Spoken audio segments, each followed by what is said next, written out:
जय श्री राम। यहाँ तक की रामायण कथा मैं कह चुकी हूँ। आगे की कथा इस प्रकार है। भरत निषाद मिलन और संवाद और भरत जी का तथा नगरवासियों का प्रेम। दंडवत करते देखकर भरत जी ने उठाकर उसको छाती से लगा लिया। हृदय में प्रेम समाता नहीं है, मानो स्वयं लक्ष्मण जी से भेंट हो गई हो। भरत जी गुहू को अत्यंत प्रेम से गले लगा रहे हैं। प्रेम की रीति को सब लोग सिहा रहे हैं। मंगल की मूल धन्य धन्य की ध्वनि करके देवता उसकी सराहना करते हुए फूल बरसा रहे हैं।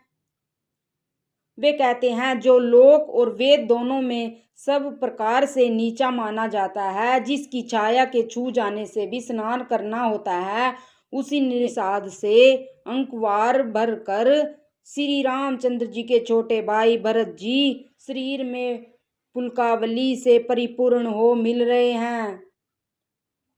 जो लोग राम राम कहकर जबाई लेते हैं, अर्थात आलस्य से भी जिनके मुंह से राम नाम का उच्चारण हो जाता है, पापों के समूह कोई भी पाप उनके सामने नहीं आते। फिर इस गुहू को तो स्वयं श्री रामचंद्र जी ने हृदय से लगा लिया और कुल समेत इसे जगत पावन, जगत को पवित्र करने वाला बना दिया।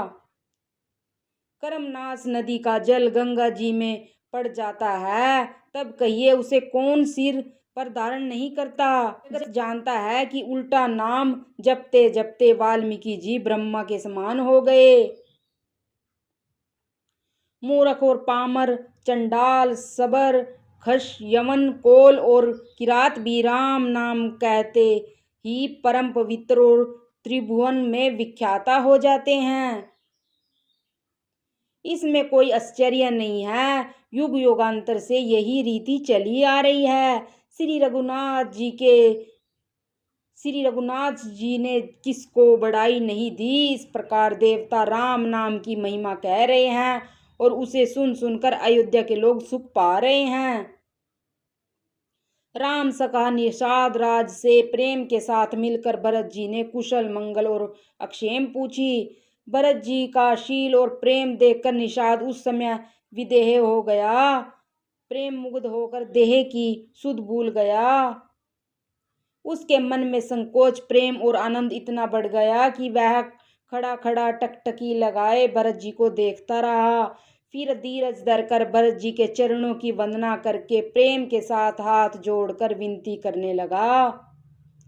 हे प्रभु, कुशल के मूल आपके चरण कमलों के दर्शन कर मैंने तीनों कालों में अपना कुशल जान लिया। अब आपके परम अनुग्रह से करोड़ों कुलों सहित मेरा मंगल हो गया। मेरी करतूत और कुल को समझकर और प्रभु श्री रामचंद्र जी की महिमा को मन में देखकर, अर्थात कहाँ तो मैं नीच जाति और नीच कर्म करने वाला जीव और कहाँ अंत कोटि ब्रह्मांडों के स्वामी भगवान श्री रामचंद्र जी, पर उन्होंने मुझ जैसे नीच को भी अपना अहेतुकी कृपावश अपना लिया। यह समझकर जो रघुवीर श्री राम जी के चरणों का भजन नहीं करता, वह जगत में विधाता के द्वारा ठगा गया है। मैं कपटी, कायर, कुबुद्धि और कुजाति हूँ और लोक वेद दोनों से सब प्रकार से बाहर हूँ, पर जब से श्री रामचंद्र जी ने मुझे अपनाया है, तभी से मैं विश्व का भूषण हो गया। निषाद राज की प्रीति को देखकर और सुंदर विनय सुनकर फिर भरत जी के छोटे भाई शत्रुघ्न जी उनसे मिले। फिर निषाद ने अपना नाम ले लेकर सुंदर वाणी से सब रानियों को आदर पूर्वक जोहार की। रानियां उसे लक्ष्मण जी के समान समझकर आशीर्वाद देती हैं कि तुम 100 लाख वर्षों तक सुख पूर्वक जियो। नगर के स्त्री पुरुष निषाद को देखकर ऐसे सुखी हुए मानो लक्ष्मण जी को देख रहे हों।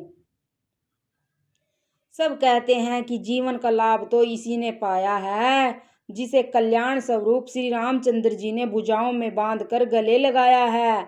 निषाद अपने भाग्य की बड़ाई सुनकर मन में परम आनंदित हो सबको अपने साथ लिवा ले चला।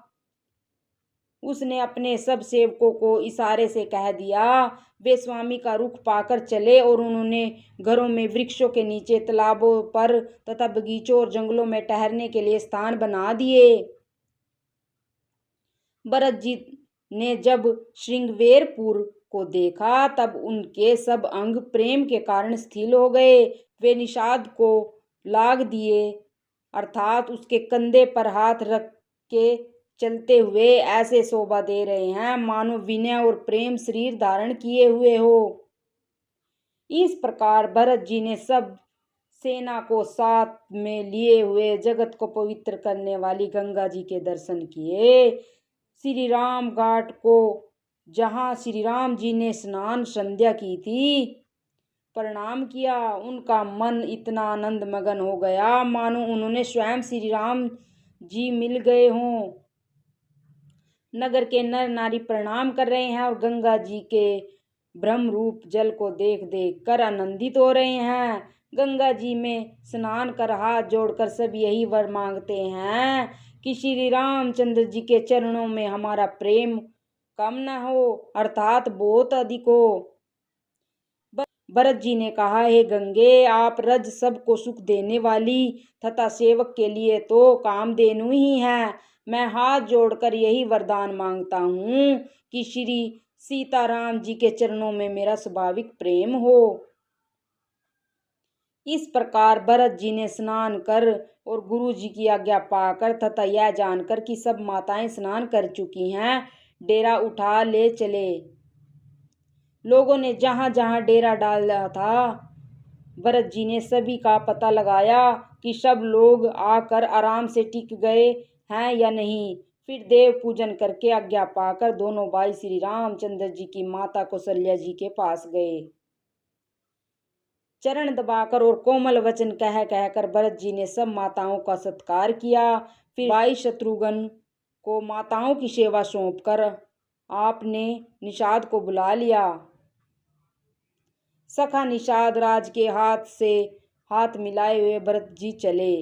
प्रेम कुछ थोड़ा नहीं है जिससे उनका शरीर स्थिर हो रहा है। भरत जी सखा से पूछते हैं कि मुझे वह स्थान दिखलाओ और नेत्र और मन की जलन कुछ ठंडी करो जहां सीता जी, श्री राम जी और लक्ष्मण रात को सोए थे।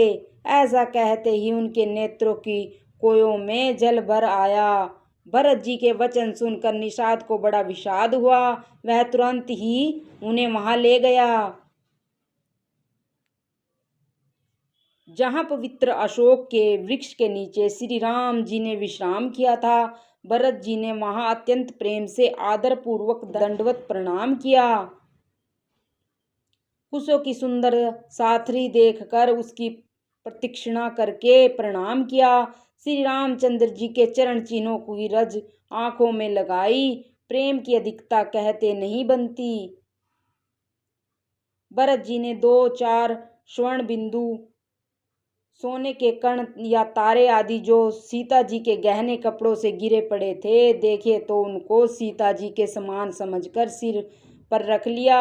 उनके नेत्र जल से भरे हैं और हृदय में अगलानी भरी है। वे सखा से सुंदर वाणी में ये वचन बोले, ये स्वर्ण के कण या तारे भी सीता जी के विरह में ऐसे सिरहत एवं कांतिहीन हो रहे हैं जैसे राम योग में अयोध्या के नर नारी विलीन हो रहे हैं। जिन सीता जी के पिता राजा जनक हैं, इस जगत में भोग और योग दोनों ही जिनकी मुट्ठी में हैं, उन जनक जी को मैं किसकी उपमा दूं। सूर्य कुल के सूर्य राजा दशरथ जी जिनके ससुर हैं, जिनको अमरावती के स्वामी इंद्र भी सिहाते थे, ईर्ष्या पूर्वक उनके जैसा ऐश्वर्य और प्रताप पाना चाहते थे। और प्रभु श्री रघुनाथ जी जिनके प्राणनाथ हैं, जो इतने बड़े हैं कि जो कोई भी बड़ा होता है वह श्री रामचंद्र जी की दी हुई बड़ाई से ही होता है।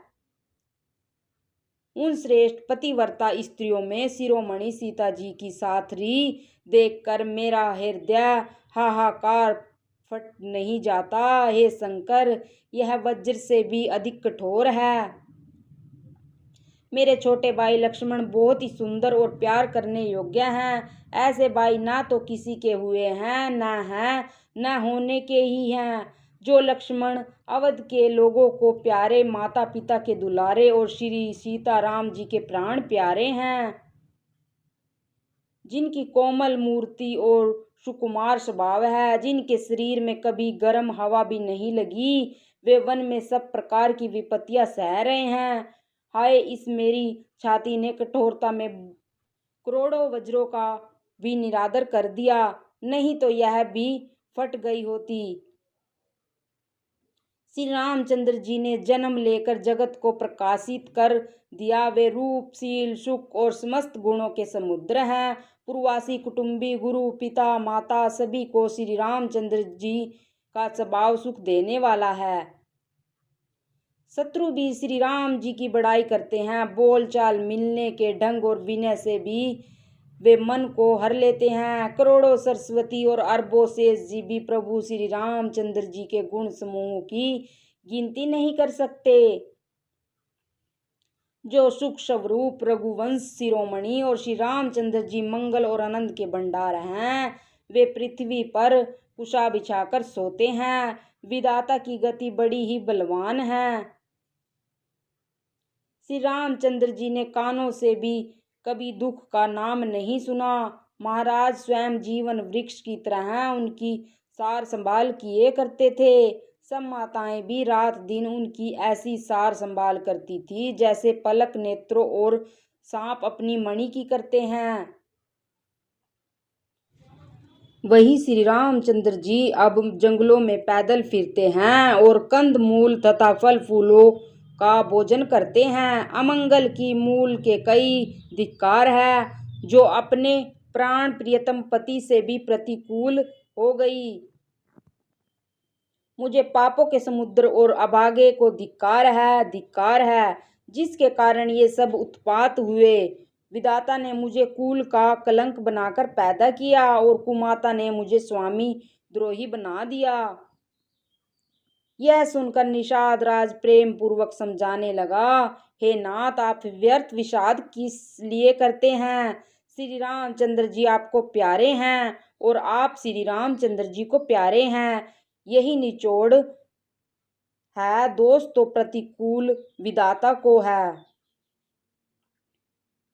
प्रतिकूल विधाता की करनी बड़ी कठोर है। जिसने माता के कोई को बावली बना दिया, उस रात को प्रभु श्री रामचंद्र जी बार बार आदर पूर्वक आपकी बड़ी सराहना करते हैं। तुलसीदास जी कहते हैं, निषाद राज कहता है कि श्री रामचंद्र जी को आपके समान अतिशय प्रिय और कोई नहीं है। मैं सौगंध खाकर कहता हूँ, परिणाम में मंगल होगा। यह जानकर आप अपने हृदय में धैर्य धारण कीजिए।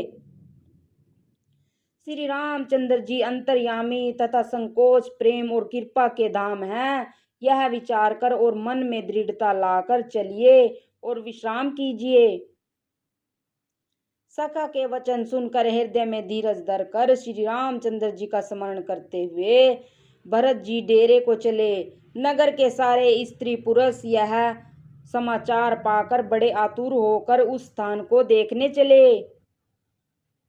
वे उस स्थान की परिक्रमा करके प्रणाम करते हैं और कैकेयी को बहुत दोष देते हैं। नेत्रों में जल भर भर कर लेते हैं और प्रतिकूल विधाता को दूषण देते हैं।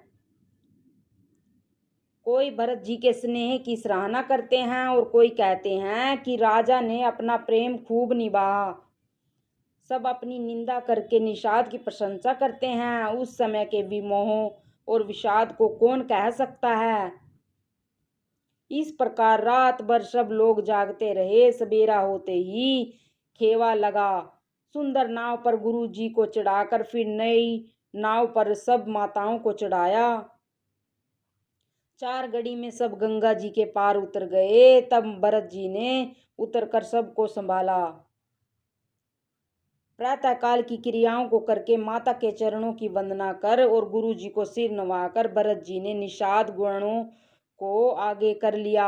और सेना चला दी।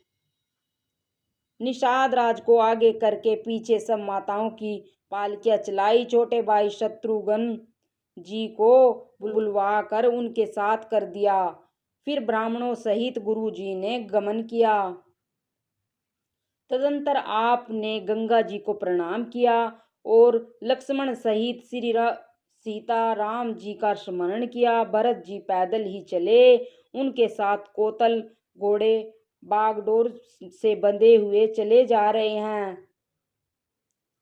उत्तम सेवक बार बार कहते हैं कि हे नाथ, आप घोड़े पर सवार हो लीजिए। भरत जी जवाब देते हैं कि श्री रामचंद्र जी तो पैदल ही गए और हमारे लिए रथ, हाथी और घोड़े बनाए गए हैं। मुझे उचित तो ऐसा है कि मैं सिर के बल चलकर जाऊं। सेवक का धर्म सबसे कठिन होता है। भरत जी की दशा देखकर और कोमल वाणी सुनकर सब सेवक गण ग्लानि के मारे गले जा रहे हैं।